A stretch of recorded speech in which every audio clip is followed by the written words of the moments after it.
జగన్మోహన్ రెడ్డి గారి విషయం, జగన్మోహన్ రెడ్డి గారు నేను అసెంబ్లీకి రానన్నారు. అసెంబ్లీకి రాకుండా మీరు ఒక ఎమ్మెల్యేగా జీతం తీసుకోవడానికి మీరు అర్హులా? ప్రజల పన్నుల నుండి మీకు జీతం ఇస్తున్నారు, మీరు పర్ మంత్ మీరు శాలరీ తీసుకుంటున్నారు.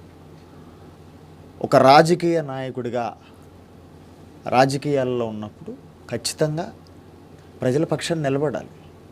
మీరు అసెంబ్లీకి వచ్చి హుందాగా వ్యవహరించండి, సూచనలు చేయండి, మేము స్వీకరిస్తాం, మా కూటమి ప్రభుత్వం స్వీకరిస్తుంది. మీరు ప్రజల తరపున మీరు ఏదైతే మీరు ప్రశ్నిస్తారో దానికి మేము బదులిస్తాము. మేము ఏదైనా తప్పులు చేస్తే మీరు చెప్పండి. ప్రజలకు మంచి పరిపాలన అందించే విధంగా సూచనలు సలహాలు స్వీకరించడానికి కూడా సిద్ధంగా ఉన్నాం. కానీ నాకు ప్రతిపక్ష హోదా ఇస్తేనే నేను వస్తానంటున్నామంటే ఆయన ఏ రకమైన ఆలోచన దృక్పథంతో ఉన్నారు, ఏ రకమైన అహంభావ పూరిత స్వభావంతో ఉన్నారన్నది ఈ రాష్ట్ర ప్రజలు గమనించాలి. అంటే ముఖ్యమంత్రిగా ఉంటేనే నేను అసెంబ్లీకి అడుగు పెడతాను, లేదంటే ప్రతిపక్ష హోదాగానే ఉంటే నేను అడుగు పెడతానంటే అది ఒక రాజకీయ నాయకుడికి ఉండాల్సిన లక్షణాలు కాదు.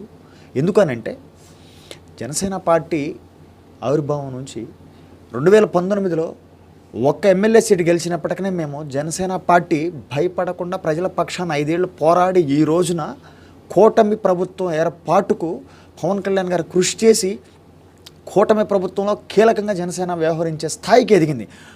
ఇక్కడ ఆంధ్రప్రదేశ్ ప్రజలు గమనించాల్సింది జగన్మోహన్ రెడ్డి గారి ఆలోచన సరళిని. అంటే ఆయనకి అధికారం లేకపోతే ప్రజలు అవసరం లేదు, ఆయనకి అందలానికి కూర్చోబెట్టకపోతే ప్రజలు అవసరం లేదు, ప్రజల సమస్యలు అవసరం లేదు అనే ఆలోచన దృక్పథాన్ని ఆంధ్రప్రదేశ్ ప్రజలు గమనించాలని చెప్పేసి మేము కోరుకుంటూ, మరొక మాట, సోషల్ మీడియా అరెస్టులు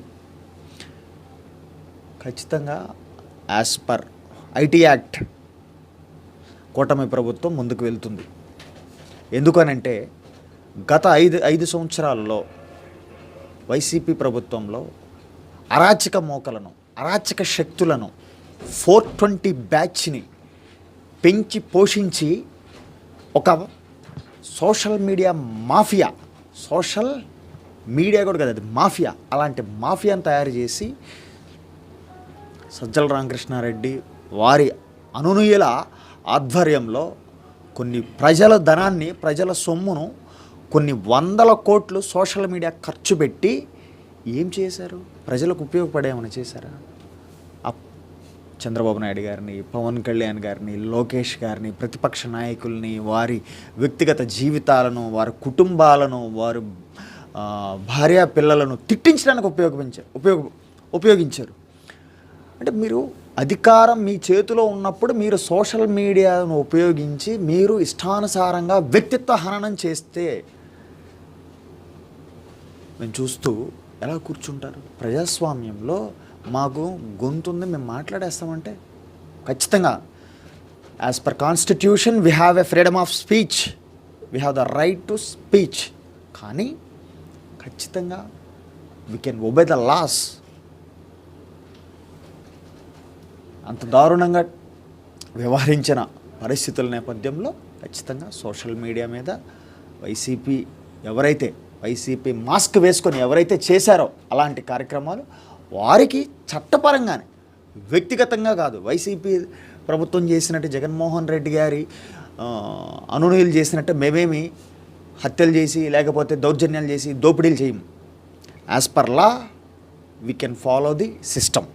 ఖచ్చితంగా చట్ట ప్రకారం ఎవరైతే శిక్షార్హులు ఉన్నారో వాళ్ళకి తగిన విధంగా ముందుకు పోతుందని చెప్పేసి తెలియజేసుకుంటారు.